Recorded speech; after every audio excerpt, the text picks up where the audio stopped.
Second command है boundary. Simple पहले मैंने लाइन कमांड ली और रैंडमली कोई एक क्लोज्ड शेप बना दिया। कमांड दे रहे हैं BO एंटर। छोटी सी विंडो खुली, इसका पहला है प्रॉम्प्ट पिक पॉइंट्स। तो इस बटन पे क्लिक किए, क्लोज शेप के अंदर कहीं भी क्लिक कर दिए तो ये पूरा बाउंड्री को डिटेक्ट किया है। एंटर किए तो कमांड लाइन पे देखें, कह रहा है क्रिएटेड वन पॉलीलाइन। इस पे माउस ले जा रहे हैं तो देखिए ये लाइन और पॉलीलाइन दोनों दिखा रहा है। ये ऑप्शन क्या है, हो सकता है अगर आपका ऑटोकैड अभी पहली बार शुरू किया हो तो ये ऑप्शन ना दिखा रहा हो। ये ऑप्शन दरअसल सिलेक्शन साइक्लिंग है। यहाँ कोने में एक कस्टमाइजेशन बटन दिया है। पहले क्रॉस चेक कर लें कि यहाँ पे सिलेक्शन साइक्लिंग ऑन है या नहीं। अगर ऑन है तो यहाँ पे एक सिलेक्शन साइक्लिंग बटन आ जाएगा और जब यहाँ बटन आ जाएगा तो ये ऑन रखेंगे तो ओवरलैपिंग ऑब्जेक्ट्स पे ये विंडो खुलेगी। और अगर ये सिलेक्शन साइक्लिंग ऑफ होगी, पॉलीलाइन बाद में बनी थी, मैं एक बार क्लिक कर रहा हूँ तो पूरी पॉलीलाइन सेलेक्ट हो रही है। वही सिलेक्शन साइक्लिंग ऑन है तो इस जगह पे दो ऑब्जेक्ट पड़ी हैं, एक पॉलीलाइन एक लाइन, तो ये ऊपर नीचे सिलेक्शन दिखा रहा है। तो पहले तो यहाँ से ऑन कर लेंगे, फिर यहाँ से ऑन कर लेंगे तो ये चीज़ क्लियर आएगी। इसको मैं मूव कर रहा हूँ कहीं किनारे। देखें तो जो बाउंड्री कमांड थी उसने लाइंस को तो बचा के रखा ही है और एक पॉलीलाइन अलग से जनरेट कर दिया। हम लोग बाउंड्री कमांड के एक दूसरे फीचर के बारे में भी देखते हैं। मैं फिर से बाउंड्री कमांड दे रहा हूँ BO एंटर। फिर से पिक पॉइंट किया। अभी मैं देखें क्लिक कर रहा हूँ तो ये अलग अलग क्लोज्ड बाउंड्री डिटेक्ट कर रहा है। एंटर किया, इस बार लिख रहा है बाउंड्री क्रिएटेड 6 पॉलीलाइंस। तो इस बार इसने देखिए अलग अलग इनको बना रखा है। जितनी जगह इंटरनल बाउंड्री में क्लिक करेंगे उतनी जगह ये पॉलीलाइन सेपरेट बनाएगा। अब आते हैं डिस्क्रिप्शन पे। कह रहा है creates single object polyline for any close boundary. तो ये तो सेंटेंस क्लियर हो रहा है कि अगर कोई क्लोज बाउंड्री बनाए हैं तो बाउंड्री कमांड उसके लिए एक सिंगल ऑब्जेक्ट पॉलीलाइन ऑब्जेक्ट बना देती है। पॉलीलाइन बनाने का फ़ायदा क्या है? अगला कह रहा है कि this closed boundary can be utilized for querying area. Area query करने के लिए, एरिया के लिए यहाँ पे डबल ए भी लिखा है। आप अगर बुक में ध्यान दें तो जो कमांड है उसके ब्रैकेट में उसका शॉर्टकट लिखा हुआ है BOC। तो ऐसे ही जो एरिया लिखा है फुल कैपिटल लेटर में इसका कमांड दिया हुआ है। अगर हम लोग इसमें क्वेरीइंग कमांड पे जाएंगे, एरिया कमांड, इसका शॉर्टकट है डबल ए एंटर। तो वही वहाँ पे पहले ही दे दिया है रेफरेंस के लिए कि अगर आपको एरिया क्वेरी करना तो एक बार डबल ए एंटर करके ट्राई कर लीजिए। अगर मुझे अंदर वाले इस पेंटागन का, पंचभुज का अगर एरिया चाहिए होता तो हम डबल ए एंटर करते। इसका प्रॉम्प्ट है स्पेसिफाई फर्स्ट कॉर्नर पॉइंट। मैं कॉर्नर कॉर्नर ऐसे क्लिक करता, जहाँ से शुरू किया था वहाँ ख़त्म किया, एंटर किया, तब ये एरिया बता रहा है।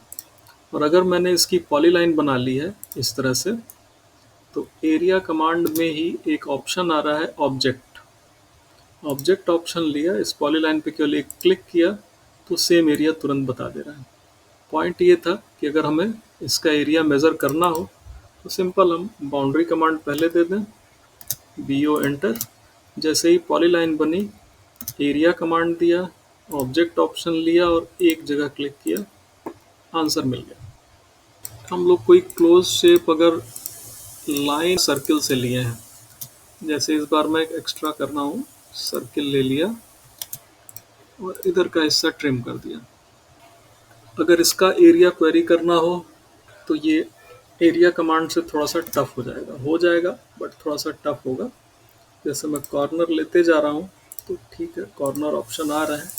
अब इसमें आगे आर्क ऑप्शन आ रहा है और आर्क के सारे पैरामीटर्स आ रहे हैं। केवल इतनी सी आर्क को मुझे ट्रेस करना हो तो थोड़ा सा कठिन काम है। अब यहाँ से सेकंड पॉइंट लेंगे, फिर थर्ड पॉइंट लेंगे, फिर आगे लाइन ऑप्शन लेंगे। तो अब जाके, सॉरी थोड़ा गड़बड़ हो गया, एक स्टेप पीछे हो जा रहा हूँ, अंडू।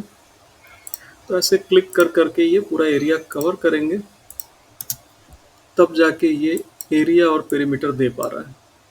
वही बाउंड्री कमांड लिया, सिंपल, पॉलीलाइन बन गई।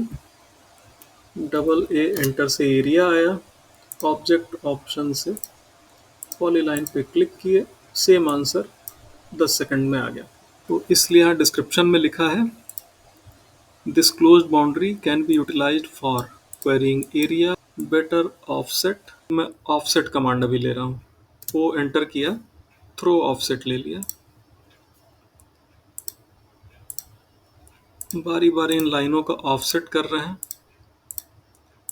देखें इस तरह से ऑफसेट बन रहा है। और पॉलीलाइन का ऑफसेट कर रहे हैं, तो इसका ऑफसेट देखें कैसे बन रहा है। तुरंत से डिफरेंस क्लियर हो जा रहा है कि अगर ये लाइन लाइन से बनी हुई ऑब्जेक्ट थी तो ये एक तरह से डिसजॉइंटेड ऑफसेट बन रहा था। इस लाइन का ऑफसेट ये, इस लाइन का ये, इनमें कोई कनेक्शन नहीं। अगर मुझे यहाँ पे बाउंड्री ऐसे रिमूव करनी पड़ती तो इस तरह से एक एक चीज़ ट्रिम भी करनी पड़ती, कहीं पे एक्सटेंड करनी पड़ती। तो इस तरह से हमको प्रॉपर गैप मिलता है, जबकि यहाँ पे देखें पॉलीलाइन में तो अपने आप ये चीज़ बन रही है। मैं ऐसा नहीं कह रहा कि यही बेटर है, पॉइंट ये है कि दोनों अलग तरह से काम कर रहे हैं। अगर आपको ऐसा ही चाहिए था तब लाइन बेटर है, और अगर ऐसा चाहिए था तो पॉलीलाइन बेटर है।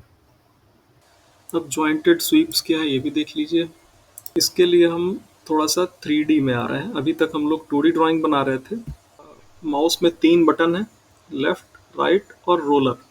रोलर घुमाते हैं तो इस तरह से जूम इन जूम आउट होता है, लेकिन रोलर प्रेस भी होता है किसी बटन की तरह, तो उसको प्रेस करके फिर माउस को इधर उधर करते हैं तो ये पैनिंग होती है। ये आप लोग पहले समझ चुके हैं। अगर मैं कीबोर्ड पे शिफ्ट दबा के और तब पैनिंग करूं तो ये ऑर्बिट होने लगता है 3D में। मैं एक 3D ऑब्जेक्ट भी बना दे रहा हूँ, बॉक्स, थोड़ा सा और विजुअलाइजेशन क्लियर होगा। BOX एंटर किया, अभी देखें तो ये 3D विजुअलाइजेशन आपको बेहतर समझ में आ रहा होगा।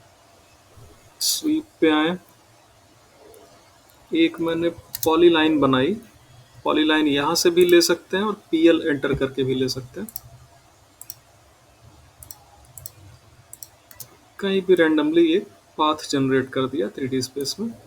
एक सर्किल ले रहा है, चूंकि हम लोग 3D स्पेस में है तो हो सकता है सर्किल सर्किल जैसा ना दिखाई दे। टॉप व्यू से देखेंगे तो परफेक्ट सर्किल दिखेगा, लेकिन अगर ऑर्बिट कर देंगे तो हो सकता है वो सर्किल जैसा ना दिखाई दे, बट है वो सर्किल। कमांड है स्वीप, SWEEP, एंटर। प्रॉम्प्ट है सेलेक्ट ऑब्जेक्ट टू स्वीप, तो उसमें इस छोटे सर्किल को सेलेक्ट करके एंटर किया। अब कह रहा है सेलेक्ट स्वीप पाथ, तो इस बार मैंने इस पॉलीलाइन पे क्लिक किया, सर्किल गायब हो गया और ये लाइन कुछ अलग तरीके से दिखाने लगा। यहाँ पे 2D वायर फ्रेम है, इसको मैं चेंज करके शेडेड विथ एजेस कर रहा हूँ। अभी देखें तो आपको डिस्प्ले क्लियर होगा कि इसने लाइन पे उस सर्किल को ट्रेवल करा के एक सॉलिड बनाया है। तो कोई क्रॉस सेक्शन किसी पाथ पे ट्रेवल करके जो सॉलिड बनाएगी वो स्वेप्ट सॉलिड है। वो तो मैंने पॉलीलाइन से बनाया, और ये मैं इस बार L एंटर से लाइन बनाया, यानी कि सब अलग अलग लाइन है। मैं सर्किल भी बनाया और मुझे पिछला ही रेडियस चाहिए, तो यहाँ पे देखें एंगल ब्रैकेट में पिछला जो भी रेडियस था वो डिफ़ॉल्ट कर रहा है। तो मैं सर्किल लिया, सेंटर दिया, और जब रेडियस मांग रहा है तो मैं केवल एंटर कर दिया, तो पिछला रेडियस एक्सेप्ट कर लिया। और ऐसा कई सर्किल हम बना ले रहे हैं। दरअसल ये जितनी लाइनें वो बारी बारी अलग अलग सर्किल मांगेंगी, तो मुझे अलग से जनरेट कर लेना पड़ेगा। स्वीप कमांड फिर से दे रहे हैं, सेलेक्ट ऑब्जेक्ट में सर्किल, एंटर, और जब पाथ मांगेगा तो लाइन, फिर से स्वीप कमांड लिया, select object, enter, select path पे क्लिक, फिर से देखें तो एक एक सर्किल उसमें स्वीप होकर गायब भी होता जा रहा है। एक बचा, देखें सिमिलर चीज़ तो बनी है लेकिन सेम नहीं बनी है। सर्कुलर क्रॉस सेक्शन के साथ स्वीप तो हुआ है, लेकिन जॉइंट्स पे देखिए क्या हुआ। यहाँ पे ये सिलेंडर एक के अंदर एक इंटरसेक्ट कर गए हैं। अगर सॉलिड रॉड होती तो ऐसा ठीक नहीं था। फिलहाल यहाँ देखें पॉलीलाइन में ये प्रॉपर बना है। तो अगर हमने बाउंड्री कमांड से पॉलीलाइन जनरेट कर ली है तो हम जॉइंटेड स्वीप्स भी बना सकते हैं। अब इसकी डिस्क्रिप्शन क्लियर हो रही होगी कि अगर हम लोग बाउंड्री कमांड पढ़ने जा रहे हैं तो एटलीस्ट इतना तो हम लोग कर लें और समझ लें। एक क्लोज बाउंड्री बनाया, बाउंड्री कमांड देके एक पॉलीलाइन जनरेट किया, एक बार उससे एरिया क्वेरी करके देख लीजिए, ऑफसेट करके देख लीजिए, एक स्वीप बना के देख लीजिए। थोड़ा और टॉपिक है जो इसमें थोड़ा सा मिसिंग हो गया है बुक में, उसको भी एक्सप्लेन कर दे रहे हैं। यहाँ शेडेड विथ एजेस को मैं फिर से 2D वायर फ्रेम कर रहा हूँ, टॉप व्यू में ले रहा हूँ। हम लोग कोई क्लोज शेप अगर लाइन सर्किल से लिए हैं, जैसे इस बार मैं एक एक्स्ट्रा कर रहा हूँ, सर्किल ले लिया और इधर का हिस्सा ट्रिम कर दिया। इस बार मैं अलग तरह की ऑब्जेक्ट ले रहा हूँ, कुछ दूर तो चलिए स्ट्रेट लाइन ही ले लिए। इस बार मैं स्प्लाइन ऑप्शन ले रहा हूँ, यहाँ पे सर्किल नहीं स्प्लाइन।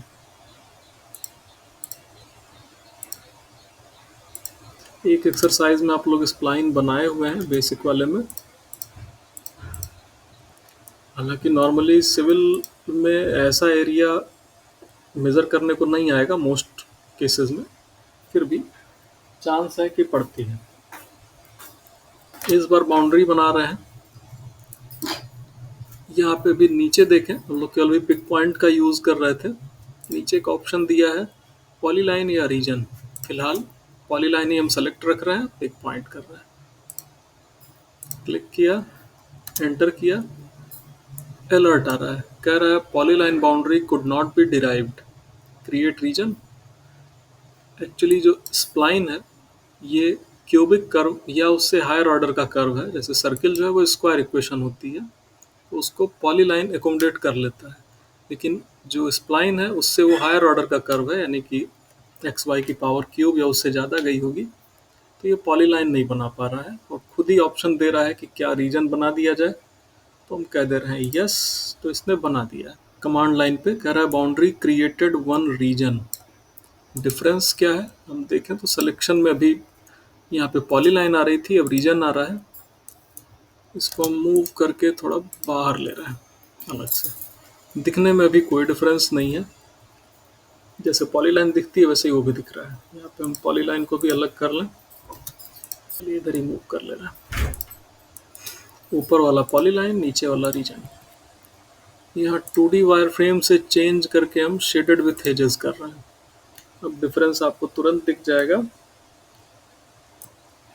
जो लाइन और सर्किल या आर्क से बना हुआ शेप था ये खोखली शेप है, ऐसे ही ये भी, और इवन जो पॉलीलाइन है ये भी, जबकि रीजन जो है ये सरफेस है, ये खोखला नहीं है, बीच में इसके फिल्ड स्पेस है। जैसे मैं एक बॉक्स ले लूँ, मैं जेड में नीचे की तरफ थोड़ा बॉक्स ले रहा हूँ, इसको थोड़ा नीचे मूव कर दे रहा हूँ। कंट्रोल 1 से इसकी प्रॉपर्टी पैलेट ओपन करके इसका कलर रेड कर दे रहे हैं। अभी आपको मेरी बात और क्लियर होगी। ये जो रीजन बना है ये सरफेस है, तो ये जब किसी को ऊपर से आने पे देखिए ढक ले रहा है, जबकि पॉलीलाइन या अदर केसेस में ऐसा नहीं, ये सब खोखली ऑब्जेक्ट है। ठीक है, अभी क्लियर हो जा रहा होगा। तो हमारे बाउंड्री ऑप्शन में एक ऑप्शन छुपा हुआ था यहाँ पे, रीजन। आप चाहें तो रीजन खुद से भी जनरेट करा सकते हैं, हालांकि ज़्यादा यूजफुल पॉलीलाइन है। स्प्लाइन के केस में ये रीजन ही ले पाएगा, वहाँ पे आप पॉलीलाइन नहीं जनरेट कर सकते। इन दोनों के यूजेस में आपको बहुत ज़्यादा डिफरेंस नहीं मिलेगा। एक बेसिक डिफरेंस है कि स्वीप इस पे नहीं ले पाएगा, रीजन पे स्वीप नहीं लेगा, पॉलीलाइन पे ले लेगा। यानी कि अगर हमको स्प्लाइन से कोई क्लोज्ड शेप बनानी है तो हमको एक लिमिटेशन पता हो कि ऑटोकैड इस शेप का स्वीप सॉलिड नहीं जनरेट कर पाएगा रीजन बना के।